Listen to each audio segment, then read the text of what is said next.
கோவையில் pump set தொழிற்சாலைகள் அமைத்தவரா நீங்கள்? இல்லைனா வேலை செய்கிறவரா நீங்கள்? பம்ப் செட் தொழிற்சாலைகள் எல்லாம் உயிர்நாடியாக இருந்தது கோவையில்.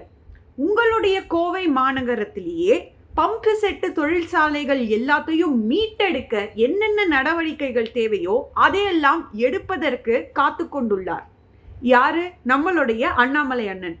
கோவை மக்களுக்கு மேலும் நலிவடைந்து வரும் காஸ்டிங் மற்றும் ஃபவுண்டரி தொழிற்சாலைகள் எல்லாரையும் மீட்டு இந்த தொழிற்சாலைகளுக்கு ஒரு உயிர் பெற செய்வதற்காக மத்திய அரசு மானிய திட்டத்தின் கீழ் ஸ்டெயின்லெஸ் ஸ்டீல் காஸ்டிங் தொழிற்சாலைகள் அமைப்பதற்கான நடவடிக்கைகளும் எடுக்கப்படும்.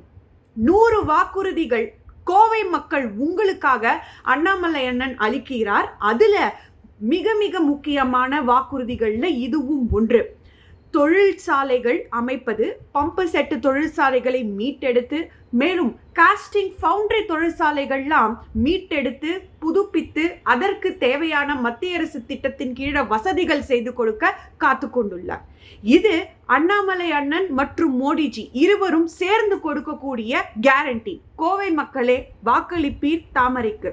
ஜெய்ஹிந்த்.